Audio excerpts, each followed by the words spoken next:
Muchas gracias, muy buenas tardes a todos los participantes. Agradezco la invitación para dar esta pequeña plática de la soya y su efecto en cárnicos. Vamos a tratar en términos muy generales del utilizar soya en productos cárnicos, básicamente en productos que sí contienen carne en su mayoría, cuáles son los beneficios principales de utilizar la soya. Y también, por supuesto, vamos a hablar, no podemos dejar de hablar la gran tendencia que ha venido ocurriendo en los últimos años, en los últimos tal vez 3 o 4 años, que son los productos plant-based o veganos, que se les conocen también, o flexitarianos, en su mayoría los conocen también como flexitarianos, y los beneficios también muy importantes del utilizar soya. Vamos a ver en qué rubros utilizar soya en este tipo de productos. ¿Okay? Entonces, ¿por qué se ha utilizado la proteína de soya? Bueno, es llamada frecuentemente un cultivo milagroso por su contenido de proteína. Ha sido reconocido ampliamente por su valor nutricional, ¿sí? Es uno de los productos que más se parecen nutricionalmente hablando a proteínas de origen animal. Sí, vamos a ver más adelante qué tipo de proteínas son estas, ¿sí? Y como un potenciador de las propiedades funcionales en los alimentos. Llámese textura, llámese sabor, principalmente son los dos atributos que más se buscan al estar utilizando la soya, ¿sí? Y además de eso, bueno, es la principal fuente de aceite vegetal en el mundo, ¿ok? Entonces, no solamente el frijol de soya se utiliza para esta parte de las proteínas, sino también se utiliza, y de hecho se utiliza principalmente para poder extraer el aceite de la soya. Como términos generales, ¿cómo está constituida la soya, el frijol de la soya? Bueno, principalmente lo que podemos obtener es proteínas, y más o menos alrededor del 36% de proteína. También encontramos azúcares, mono y oligosacáridos, fibra, por supuesto, y más o menos un contenido del 18% de aceite, y tenemos otros ingredientes, ¿no? Actualmente uno de los mercados más fuertes es de la soya, pues como les comenté en un principio, es el aceite, y de hecho hay muchos cultivos en el mundo que modifican genéticamente la soya para poder obtener porcentajes más elevados de aceite, precisamente porque es uno de los productos más fuertes que más se busca en el mercado. Pero bueno, independientemente de eso, a lo que a nosotros nos compete, pues es evidentemente hablar de la proteína en sí de la soya, ¿sí? La proteína de soya la podemos encontrar en varias formas, ¿sí? Ahorita solamente vamos a hablar de los 3 principales productos que podemos obtener como proteína, ¿sí? Tenemos como número 1 la harina de soya, ¿sí? Podemos obtener harina de soya de este frijol de aquí. La harina de soya se utiliza para diferentes aplicaciones, pero tiene un bajo contenido de proteína. Estamos hablando de más o menos el 52% de proteína de soya. Después viene otra categoría que son los concentrados. Estos productos traen un porcentaje más elevado de proteína de soya, que es el 65%, y a partir de aquí podemos decir que tenemos proteínas funcionales, ¿sí? A partir de los concentrados podemos obtener diferentes productos como lo que son los texturizados de soya, ¿sí? Y por supuesto el concentrado en sí de soya. Y después tenemos lo que se llama o que se conoce como los aislados de soya. Estos aislados tienen arriba del 85% de proteína en su composición, ¿sí? Son los productos más puros, con el mayor contenido de soya que se puede encontrar, proteína, perdón, que se puede encontrar en el mercado. Y por supuesto son de los más funcionales en términos de textura, en términos de nutrición y en términos de funcionalidad para el producto terminado que nosotros queremos utilizar. Y bueno, la soya, como lo mencionamos anteriormente, se puede encontrar en varias formas físicas, ¿no? Tenemos, por supuesto, la proteína texturizada, que la podemos encontrar a partir de harinas o de concentrados de soya, dependiendo del tipo de texturizado que nosotros estemos buscando, si es uno funcional o solamente para dar textura, apariencia y algo de firmeza en productos terminados, que vamos a hablar más. Texturizadas y fibrosas, también podemos hacer que las proteínas nos den algo de fibrosidad, que nos den algo de hebra para que el producto parezca pues carne en sí. Y por supuesto, bueno, ya todos los productos hidratados, texturizados, la proteína hidrolizada para aplicaciones muy, muy específicas, ¿sí? Y proteínas inclusive fortificadas con vitaminas y minerales para poder alcanzar nutrimentos y para poder alcanzar ciertos niveles proteicos y ciertos niveles de nutrición para productos muy, muy específicos, bebidas en particular. Y por supuesto, perdón, la presentación en polvo, sí, por supuesto, que son los concentrados y los aislados. El doctor Brian Smith decía que la proteína se utiliza por dos razones particulares en la industria cárnica y la verdad es que sí es muy cierto. Número uno, logra que los productos económicos sean mucho más económicos o más económicos, ¿sí? Para extender los productos cárnicos, ¿sí? Sin afectar nutrimentos, sin afectar textura y sin afectar el sabor del producto terminado. Y que los productos buenos sean aún mejores. ¿Por qué? Porque podemos mejorar también los productos que de por sí ya son buenos. Los podemos llegar a mejorar un poquito más para poder homologar planes nutrimentales o tablas nutrimentales para poder siempre tener el producto terminado de la misma calidad. Entonces, en realidad se utiliza tanto para extender como para mejorar productos terminados y tener productos de mucho mejor calidad.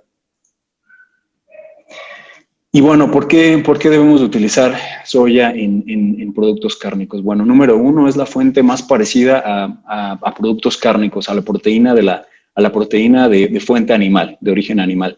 Es una fuente de proteína también muy económica, por eso es que también es la más utilizada a nivel global. Nutricionalmente hablando, equivalente a la de la carne, ¿sí? A la proteína de la carne.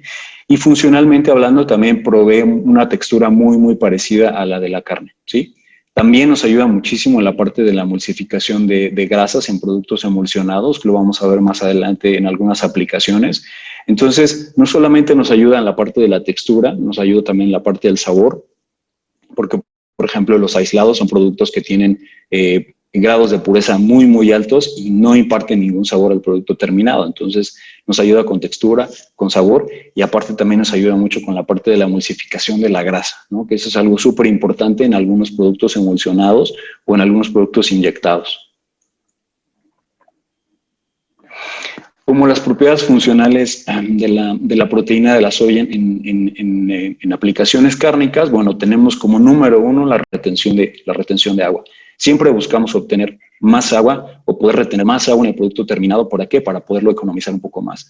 Nos ayuda también mucho con la parte de la emulsificación. Podemos tener emulsiones súper estables a la temperatura, a procesos de masajeo, ¿sí? Utilizando el cos terminados de Excel. Nos ayuda mucho con la creación de la textura. Como ya les comenté, tenemos aislados que nos ayudan muchísimo con la parte de obtener una textura mucho más parecida a la de la carne, que nos pueden llegar a formar un gel o que nos pueden dar viscosidades muy bajas para poder tener, por ejemplo, salmueras de inyección muy fluidas y que el producto penetre en el músculo de manera integral. Nos ayuda mucho con procesos de extrusión y de gelificación, dependiendo del producto terminado que querramos tener.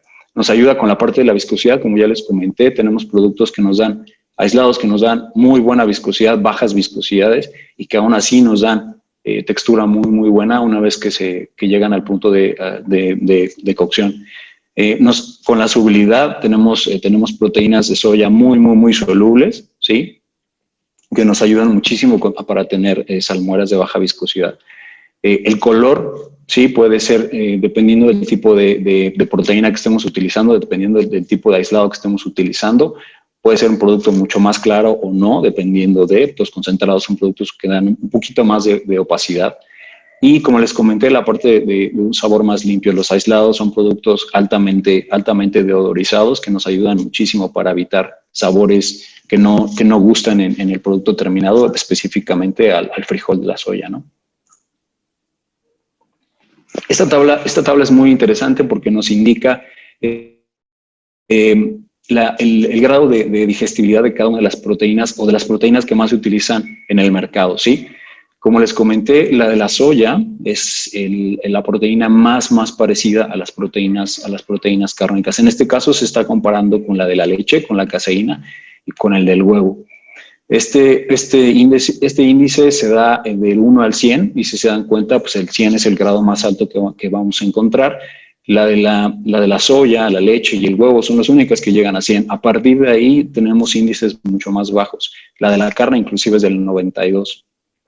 Y, por ejemplo, algunas otras fuentes vegetales, por ejemplo, del chícharo, del maní, del trigo, el gluten, sí, son mucho más bajos. Entonces, por eso es que la soya es mucho más utilizada en el mercado, aparte de por disponibilidad, porque es la que nutrimentalmente hablando nos va a dar las mejores características por arriba de cualquier otro texturizado o cualquier otro aislado de proteínas vegetales, ¿no? Eso siempre tenemos que tomarlo en cuenta a la hora de estar escogiendo o seleccionando una proteína vegetal. Algo súper importante que ya les había yo comentado, bueno, pues es que nos da un beneficio económico. Podemos tener costos en uso mucho mejores al utilizar la soya que al utilizar cualquier otra proteína, ¿no? Entonces, si hiciéramos un ejercicio muy rápido para poder tener esta comparativa, bueno, nosotros sabemos que la carne magra nos da más o menos un 22% de proteína, ¿sí? La proteína aislada de soya más 3 partes de agua nos da exactamente ese mismo 22% de proteína, ¿sí? Entonces nosotros tendríamos que comparar cada kilo de proteína de carne magra versus la proteína aislada de soya entre 4. ¿Por qué? Porque nosotros tenemos que tener 1 de soya más 3 de agua. Entonces en realidad estamos teniendo una división de cada kilo de carne o de proteína magra, lo tendríamos que comparar entre 4 con 1 de soya para que pudiéramos tener esa comparativa, ¿no? Entonces simplemente ahí tenemos ya un beneficio porque podemos agregar agua y eso no se va a pagar, pues, ¿no? Entonces, ese es ahí un beneficio económico bastante elevado. Y bueno, aparte de que nos da eficiencias en producción, ¿no? Altos rendimientos en procesamiento. Cuando nosotros utilizamos un producto de soya, ya sea un aislado, un concentrado, un texturizado, vamos a tener rendimientos en cocción sí o sí. Si nosotros utilizamos solamente la proteína animal, pues siempre se tiene una merma cuando se cuecen estos productos. La soya nos ayuda en esta parte porque retiene toda esa humedad que va soltando la carne naturalmente por las temperaturas tan elevadas. Nos ayuda con productos de reproceso, ¿sí? Nosotros podemos tener mermas de productos y si utilizamos el proceso adecuado y la proteína adecuada, podemos tener este tipo de reprocesos que nos van a ayudar a bajar costos. Y por supuesto, en la parte de beneficios en textura, ¿no? Por ejemplo, la rebanabilidad. En el caso en particular de los jamones, se busca que la rebanabilidad del jamón sea perfecta. ¿Para qué? Para que podamos tenerlo en el procesos mucho más rápidos, mucho más limpios. Tengamos que tener menos limpia de las navajas de rebanado y que el proceso sea mucho más continuo. Entonces, nos ayuda en toda esta parte. Eso es un beneficio económico a la larga porque se tiene que estar lavando menos los equipos, ¿no? Para poder quitar todas las mermas del producto terminado. Cuando nos vamos ya a aplicaciones en particular que les comenté que íbamos a hablar un poco, bueno, en el caso en particular de lo que son productos emulsionados, como son salchichas, salchichones o mortadelas, la soya nos ayuda en casos muy particulares. En el caso de productos emulsionados, lo que nosotros buscamos es estabilización de grasa y humedad, ¿sí? Necesitamos que la mezcla del agua que estamos agregando a la formulación más la grasa, porque estamos hablando de productos altos en grasa o con un contenido de grasa bastante elevado. Necesitamos que algo nos ligue estos productos, ¿no? Entonces, la soya naturalmente o las proteínas naturalmente son productos emulsificantes, ¿no? Entonces, estamos hablando de que la proteína de la carne más la proteína de la soya nos ayudan mucho con esta parte de la emulsificación, ¿no? Entonces, logramos tener productos emulsionados mucho más estables a procesos tanto de preparación como de cocción, ¿no? Entonces, estamos hablando de productos que se van a cocer durante hora y media, 2 horas, 2 horas y media, y entonces lo que queremos evitar es que haya salida de la grasa, ¿sí? Hacia afuera, en el caso de las salchichas, por ejemplo, que se vea la grasa entre la funda y la carne. Entonces necesitamos tener un proceso adecuado y necesitamos tener un listado de materiales adecuado, en este caso un aislado de proteína de soya, adecuado para que nos ayude con esta parte de la fase continua, ¿no? En el caso en particular, por ejemplo, de productos molidos como lo que son chorizos, longanizas, carnes molidas, hamburguesas, productos formados, hay algunos que inclusive fermentados también, nos ayudan particularmente hablando de lo que sería la textura, ¿sí? Concentrados, texturizados, concentrados de soya en polvo, las proteínas aisladas, nos ayudan en particular con la textura, ¿sí? Si estamos hablando, por ejemplo, de chorizos o longanizas, podemos utilizar texturizados de harina de soya para darle esa sensación más cárnica al producto. Podemos inclusive reducir carne, en vez de utilizar carne podemos utilizar soya, y la soya nos va a ayudar muchísimo con esa parte de la textura. Recordar que en este caso estos productos son muy condimentados, entonces el sabor se va a tapar fácilmente, ¿no? Y tener en cuenta nuevamente que se pueden agregar por cada kilo por ejemplo, de texturizado, podemos agregar hasta 3 o 4, 3 y medio para que no se vea tan comprometida la emulsión. 3 y medio kilos de agua por cada kilo de texturizado. Entonces eso es un beneficio económico sí o sí para el producto. No se sacrifica la textura, no se sacrifica el sabor y sí podemos tener un beneficio económico como productor. En el caso en particular, por ejemplo, de algunas hamburguesas o de productos formados, también se les puede agregar un texturizado. En este caso particular yo recomiendo el concentrado. ¿Para qué? Para que sea mucho más funcional, para que no haya compromiso del sabor y nos pueda dar esa granulometría de una hamburguesa o de un producto de estas características. Cuando lo mordamos, nos dé la sensación de un producto totalmente cárnico, ¿no? Que no lleva nada de soya. En el caso particular de jamones, pueden ser jamones troceados, ¿sí? Jamones batidos, que le llaman también, o de músculo entero.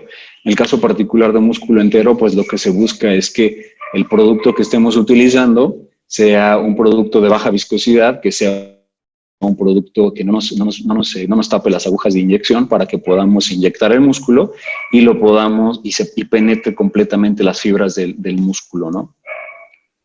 Entonces, estamos hablando de que necesitamos salmueras de baja viscosidad, salmueras que nos permitan inyectarse por completo, ¿sí? Que nos den altos rendimientos.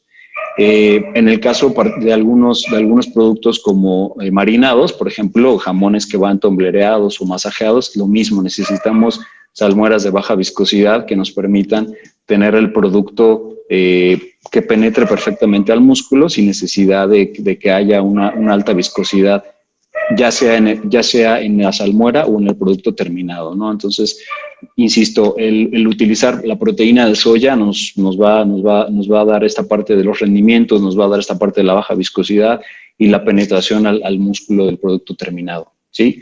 Evidentemente un beneficio en el proceso térmico, porque esta soya se va a retener dentro del músculo cuando nosotros la metamos a cocción. Algunas cosas que debemos de tener, lo que debemos de pensar cuando estamos escogiendo la proteína de soya, bueno, tenemos que tener consideraciones, ¿no? Por ejemplo, qué tipo de méramas vamos a tener, qué consistencia del producto terminado quiero tener, qué contenido de grasa, textura, apariencia, si quiero reducir o no costos, porque no necesariamente tenemos que tener algún objetivo de reducción de costos, aunque la mayoría de los productos cárnicos siempre se busca la reducción de costos, eso sí, eso es muy cierto.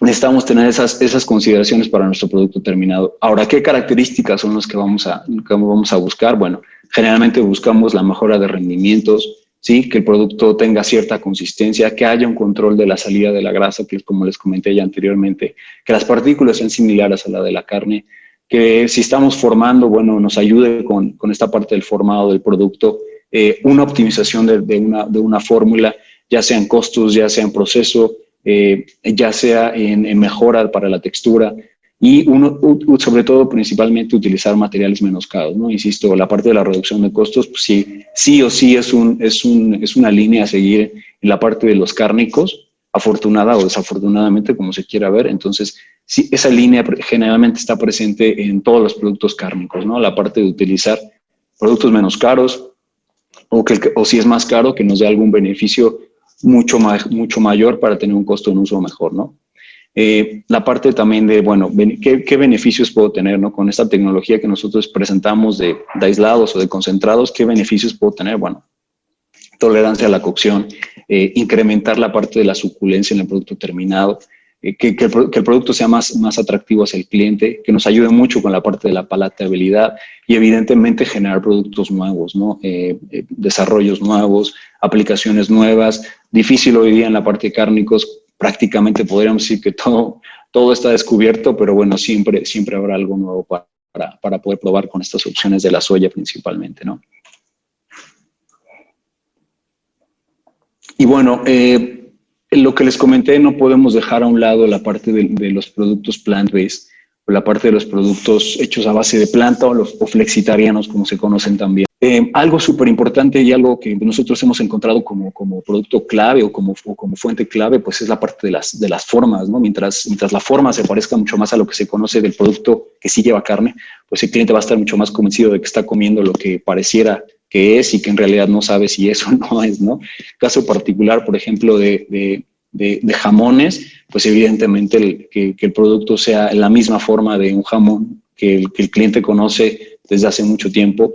Eso es algo clave, por ejemplo, en productos molidos, que tenga la granulometría, el tamaño, la sensación en la boca parecida, así como si fuera carne. Lo mismo lo que son productos listos para consumirse, productos emulsificados, de músculo completo, vaya, la forma que como nosotros presentemos el producto terminado va a ser clave para que el cliente pueda convencerse de que el producto que está consumiendo es en realidad algo que sí tiene carne, ¿no? Eso es las cosas más difíciles de lograr, eso y el sabor, que bueno, nosotros ya hemos trabajado bastante en esa parte de aplicar este tipo de productos, ¿no?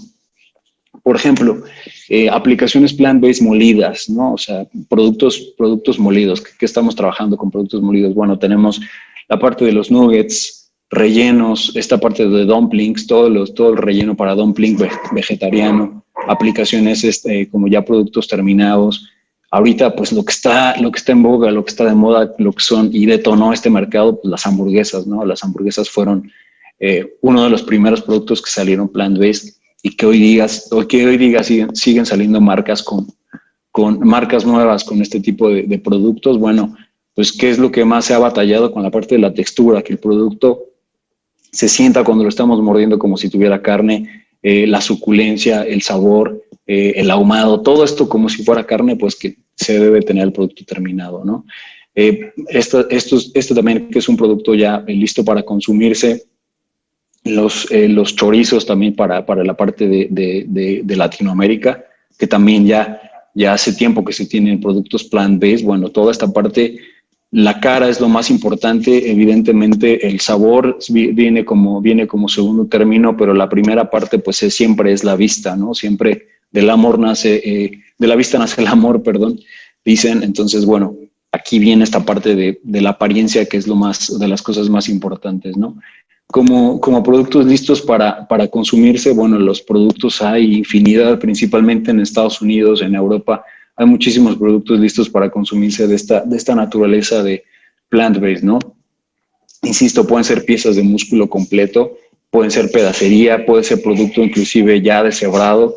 Todo este tipo de productos que nosotros ya los hemos trabajado, tenemos opciones para el mercado, bueno, son súper importantes, y la soya nos ha ayudado muchísimo con esta parte, tanto nutrimentalmente hablando como la parte de los texturizados, que ha sido muy fácil trabajar con este tipo de aplicaciones, ¿no? Por ejemplo, también ya se tienen aplicaciones de jamón plant-based, de salchichas plant-based, que probablemente después de las hamburguesas sea uno de los productos también más pedidos, las salchichas plant-based. Bueno, también necesitamos tener esta textura del producto en frío, de la textura del producto en caliente, que se sienta cuando nosotros mordemos las aplicaciones como si tuvieran carne, ¿no? Entonces, parte fundamental de todo este desarrollo ha sido el utilizar texturizados y concentrados y aislados de soya, ¿no? Entonces, se pueden tener para todos los mercados, ¿no? Estados Unidos, de Brasil, de China, dependiendo del tipo de producto terminado que nosotros querramos, pues podemos desarrollarlo. Y por supuesto, la parte de los platillos mexicanos plant-based, ¿no? Que es algo que ya también se está trabajando, se está solicitando. Podemos tener desde chorizo, cochinita, tinga, que son productos totalmente conocidos por el mercado mexicano. Y por supuesto también la parte de fajitas, fajitas de pollo, algo como si fuera un alambre de res o de pollo, también se puede obtener con este tipo de aplicaciones a base de soya, ¿no? Y bueno, parte de las conclusiones que nosotros hemos estado obteniendo a lo largo de todos estos años que hemos utilizado la soya, bueno, da muchísimo valor la soya como dentro de las formulaciones de productos cárnicos, no solamente por la parte nutrimental, sí, para poder obtener, por ejemplo, en jamones se mide mucho lo que es el PLG, proteína libre de grasa. Podemos llegar a esos PLGs utilizando soya sin necesidad de utilizar absolutamente nada de carne, pero evidentemente se trabaja la combinación de ambas, ¿no? Proteína animal y proteína vegetal. Pero bueno, la soya es fundamental para poder homologar ese tipo de mediciones, ¿no? Insisto, no solamente por la parte nutrimental, sino por la parte de textura, por la parte del beneficio que nos da como producto terminado. Hoy día hay una variedad inmensa de proteínas de soya que están disponibles para diferentes aplicaciones. Después de eso, pues vienen texturizados, texturizados a base de harina, a base de concentrados. Hay diferentes tipos de productos que se pueden utilizar para diferentes aplicaciones o dependiendo del producto terminado que nosotros querramos, ¿no? Vale muchísimo la pena hacer un acercamiento a la formulación antes de iniciar cualquier cambio, antes de hacer cualquier mejora. Nosotros con nuestros clientes antes de mover absolutamente nada, ¿no? Entonces, ya con base en con ese análisis previo que hicimos de la formulación, podemos decir, bueno, vamos a hacer esto, vamos a hacer el otro, vamos a utilizar este producto o el otro para poder llegar al objetivo final, ¿no? Que generalmente pues son reducciones de costo, mejora en la textura, reducción de sinéresis, ese es un problema muy común hoy día para la mayoría de los productos cárnicos. Los procesos de fabricación se pueden adaptar para prácticamente utilizar cualquier tipo de soya y evidentemente alcanzar la utilización máxima de cualquier soya que se esté utilizando, ¿no? Entonces, el utilizar soya es muy fácil, el utilizar soya es muy versátil hoy día, entonces, bueno, se pueden hacer todo este tipo de manejos con el producto terminado. Y pues lo que ya habíamos comentado, ¿no? Nutricionalmente hablando es muy parecido a la carne, inclusive pues está por arriba en cuanto al índice de digestibilidad, pero es la proteína vegetal más parecida a la proteína animal que tenemos de consumo humano desde hace mucho tiempo, ¿no? Y pues básicamente es lo que tenemos para presentar.